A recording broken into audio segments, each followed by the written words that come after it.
As-tu déjà aimé une femme qui t'attirait tellement que tu pensais qu'elle était la bonne, mais au fond, quelque chose en toi savait que Dieu ne voulait pas ça pour toi? Tu priais, tu espérais qu'elle change, tu te disais, peut-être qu'avec le temps, elle va aimer Dieu comme moi. Mais plus le temps passait, plus ton cœur s'éloignait de Dieu sans même t'en rendre compte. Frère, je te parle avec amour et vérité, toutes les femmes ne sont pas pour toi. Certaines peuvent te plaire, mais ne sont pas faites pour ton chemin spirituel. Il y a des femmes que le diable place juste pour te détourner de ton appel, pour éteindre ton feu, et pour te voler ta paix. Et si tu ne discernes pas à temps, tu risques de perdre ce que Dieu voulait te confier. C'est pour ça que cette vidéo est importante. Parce qu'aujourd'hui, on va parler des 5 femmes à éviter si tu es chrétien. Pas pour juger, mais pour t'aider à protéger ton cœur, ton avenir et ton appel. Alors reste bien jusqu'à la fin, parce que chaque point peut te sauver d'une erreur qui détruit beaucoup d'hommes de Dieu. Si tu veux grandir dans ta foi, apprendre à reconnaître la bonne personne et bâtir sur le roc qu'est Jésus, abonne-toi dès maintenant, active la cloche, laisse un like pour soutenir la mission, et partage en commentaire ton expérience ou ce que Dieu t'a déjà montré à ce sujet. Allons-y, que le Saint-Esprit te parle à travers cette vidéo. 1. La femme sans relation avec Dieu. Elle prie peut-être, mais ne vit pas pour Dieu. C'est ce genre de femme qui sait prononcer le nom de Jésus, mais dont le cœur n'est pas réellement tourné vers lui. Elle peut te dire qu'elle croit, qu'elle aime Dieu, qu'elle va à l'église, mais quand tu regardes sa vie, ses choix, ses priorités, tu comprends vite que c'est juste une apparence. Sa foi est de façade. Et si tu ne fais pas attention, tu peux tomber amoureux d'une image, pas d'une femme réellement transformée par Christ. Beaucoup d'hommes tombent dans ce piège. Ils se disent, au moins, elle prie. Mais prier ne veut pas toujours dire obéir à Dieu. La vraie foi se voit dans le caractère, dans l'humilité, dans la façon de réagir quand les choses ne vont pas comme prévu. Une femme qui aime vraiment Dieu ne cherche pas seulement à plaire aux gens ou à paraître spirituelle. Elle cherche à vivre selon la volonté de Dieu, même quand c'est difficile. Si tu veux bâtir une relation solide, fondée sur Christ, tu ne peux pas le faire avec quelqu'un qui marche selon le monde. Parce que tôt ou tard, vos chemins se sépareront. Tu voudras prier, elle voudra sortir. Tu voudras servir Dieu, elle voudra se reposer. Tu voudras marcher dans la sanctification, elle te dira que tu exagères. Frère, une relation sans Christ au centre finit toujours par t'éloigner de ta destinée. Choisis une femme qui t'encourage à prier, à lire la parole, à rester pure. Une femme qui t'aide à aimer Dieu plus que tu ne l'aimes déjà. Souviens-toi de Samson. Il avait la force, l'appel, la promesse. Mais il a donné son cœur à une femme sans foi.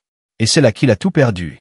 Ne laisse pas une beauté passagère te coûter une destinée éternelle. Dieu veut te donner une femme qui te conduit vers lui, pas une qui t'en détourne. 2. La femme manipulatrice. C'est celle qui sait jouer avec tes émotions, celle qui a compris comment te garder non pas par l'amour, mais par la culpabilité. Elle sait quand te faire des reproches, quand pleurer, quand te faire croire que tout est de ta faute. Elle peut te dire « je t'aime », te promettre qu'elle va changer, mais au fond, ces actes détruisent peu à peu ta paix intérieure. Tu n'as plus la joie d'aimer, tu vis dans la peur de la blesser, de la perdre ou de la contrarier. Et sans t'en rendre compte, tu t'éloignes de ce que Dieu voulait pour toi. La manipulation n'est pas de l'amour. C'est une forme de contrôle déguisé. Et le plus dangereux, c'est que souvent, elle commence de manière douce, presque invisible. Elle te dit, si tu m'aimais vraiment, tu ferais ça pour moi. Ou encore, tu es différent, tu es le seul qui me comprend. Au début, tu te sens spécial, mais avec le temps, tu réalises que tout tourne autour d'elle, de ses émotions, de ses besoins, de ses blessures. Et toi, tu t'effaces peu à peu. Un amour vrai t'élève, il ne t'enchaîne pas. Il t'encourage à être toi-même, à t'approcher de Dieu, à grandir dans ta foi et dans ton identité. Mais la manipulation t'enferme dans un rôle où tu dois sans cesse prouver ton amour. Et plus tu essaies, plus tu perds ta liberté, ta paix et ton discernement. Si tu dois constamment te justifier, te battre pour être compris, ou marcher sur des œufs pour éviter les conflits, ce n'est pas de l'amour. C'est une prison émotionnelle. Et Dieu ne veut pas que tu vives enchaîné par la peur de décevoir quelqu'un. Souviens-toi, l'amour que Dieu donne apporte la paix, la sécurité, la confiance. Si une relation t'épuise, t'humilie ou te fait douter de ta valeur, alors ce n'est pas l'amour divin. Apprends à discerner entre une femme qui t'aime vraiment et une femme qui te retient pour ne pas être seule. Parce que parfois, La plus grande preuve d'amour envers toi-même, c'est de partir. 3. La femme centrée sur elle-même. Elle veut être admirée, complimentée, mise en avant. Elle veut qu'on parle d'elle, qu'on la remarque, qu'on la trouve exceptionnelle. Mais au fond, elle ne s'intéresse jamais à ton âme. Elle aime l'image du couple, pas la profondeur de la relation. Elle aime ce que ta présence lui apporte, pas forcément qui tu es vraiment. Tout tourne autour d'elle, de ses désirs, de son apparence, de sa réputation. Et si tu n'y prends pas garde, tu deviendras juste un accessoire dans sa vie, une présence qui lui sert à se sentir valorisé. Tout est moi, moi, moi. Elle ne cherche pas la communion, mais la domination. Elle ne veut pas marcher à deux, elle veut que tu marches derrière elle. Et pourtant, le vrai amour n'est jamais égoïste. Le vrai amour ne cherche pas à briller seul, mais à construire ensemble. Dans une relation selon Dieu, il n'y a pas de compétition, il y a une mission commune. Le vrai amour, c'est le nous. C'est deux âmes qui s'unissent pour marcher dans la même direction, sous la même lumière. C'est deux cœurs qui s'encouragent à grandir spirituellement, à prier ensemble, à se relever mutuellement. Quand Dieu unit deux personnes, ce n'est pas pour qu'elles se volent la lumière, mais pour qu'elles la fassent rayonner ensemble. Dieu ne cherche pas des couples qui se mettent en avant pour impressionner le monde. Il cherche des couples qui le servent, qui reflètent son amour, sa patience et sa vérité. Et une femme qui t'aime vraiment ne cherchera pas à attirer l'attention sur elle. Elle cherchera à attirer ton regard vers Dieu.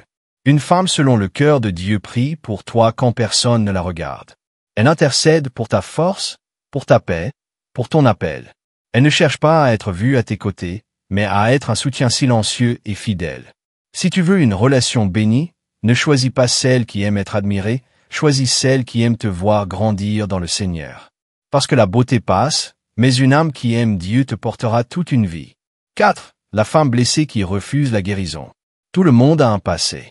Des erreurs, des trahisons, des douleurs, des blessures que la vie ou les autres ont laissées. Mais tout le monde ne veut pas être guéri. Certaines personnes disent vouloir la paix, mais au fond, elles se nourrissent encore de leurs blessures. Elles utilisent leur souffrance pour attirer l'attention, pour contrôler ou pour justifier leur comportement. Elles ne veulent pas laisser Dieu refermer leurs plaies, parce que ces plaies sont devenues une partie de leur identité. Une femme blessée qui refuse la guérison vit dans la peur. Elle doute de tout, soupçonne tout, et finit par te faire payer pour ce qu'un autre a fait avant toi. Tu peux l'aimer sincèrement, lui donner confiance, mais si elle n'a pas laissé Dieu transformer son cœur, ton amour ne suffira pas. Parce que ce que seul Dieu peut guérir, toi, tu ne peux que le supporter. Et à force de vouloir sauver quelqu'un qui ne veut pas l'être, tu risques de te blesser toi-même. Il faut comprendre une chose, aimer une personne ne veut pas dire se sacrifier pour réparer ce que d'autres ont détruit. Ton rôle n'est pas d'être son sauveur, mais d'être un soutien, un frère en Christ, quelqu'un qui l'encourage à chercher la guérison auprès de Dieu. Si elle ne laisse pas Dieu guérir son cœur, c'est toi qui paieras le prix de ses blessures. Tu deviendras la cible de ses colères, de ses méfiances, de ses silences. Tu auras beau tout faire pour la rassurer, rien ne suffira tant qu'elle n'aura pas laissé le Seigneur la restaurer. Ne cherche pas à être son sauveur, parce qu'un cœur brisé ne se répare pas par l'amour humain. Il se répare par la grâce divine. Jésus seul peut guérir profondément, là où aucune parole, aucune attention, aucun effort ne peut atteindre. Alors avant d'aimer une femme blessée, assure-toi qu'elle a commencé son chemin de guérison avec Dieu. Sinon, tu porteras un fardeau que tu n'étais pas appelé à porter. L'amour vrai commence là où le cœur est d'abord guéri par le Christ. 5. La femme qui méprise ton appel. Elle t'aime, mais seulement tant que tu restes à son niveau. Tant que tu vis une foi tranquille, sans trop de zèle, sans trop de passion. Tant que tu es l'homme qu'elle veut, pas celui que Dieu t'appelle à devenir. Mais dès que tu commences à parler de servir Dieu, de marcher dans ton appel, ou de vivre une vie de consécration, son attitude change. Elle te regarde avec scepticisme, te dit que tu exagères, que tu prends la foi trop au sérieux.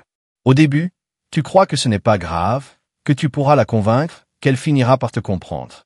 Mais avec le temps, tu sens ton feu diminuer. Tu pries moins, tu doutes plus, et tu commences à faire taire ce que Dieu met sur ton cœur, juste pour ne pas la contrarier.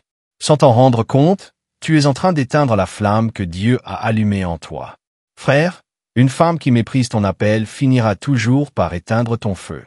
Pas parce qu'elle est mauvaise, mais parce qu'elle n'a pas la même vision spirituelle que toi.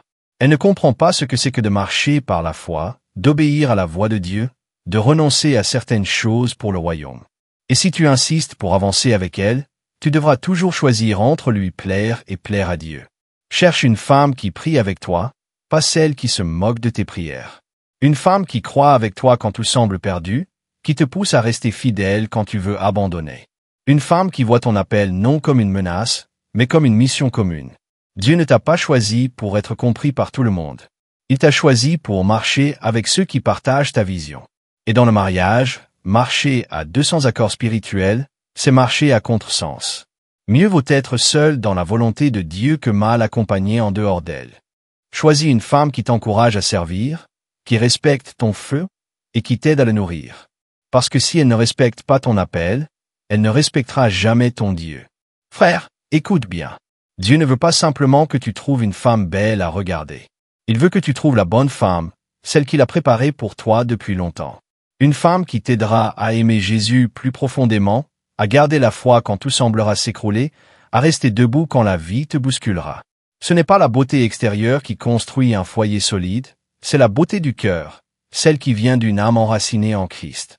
Oui, certaines femmes peuvent être séduisantes, attirantes, et te donner l'impression d'avoir trouvé la perle rare. Mais toutes ne sont pas destinées à marcher sur ton chemin. Certaines sont des distractions, d'autres des épreuves, mais une seule sera ton aide véritable, celle que Dieu t'a réservée. C'est pourquoi tu dois apprendre à choisir non avec tes yeux, mais avec ton esprit. Ne laisse pas tes émotions décider là où Dieu doit parler. Prends le temps de prier, d'écouter, d'attendre. Parce que quand c'est Dieu qui te dit c'est elle, tu le sauras.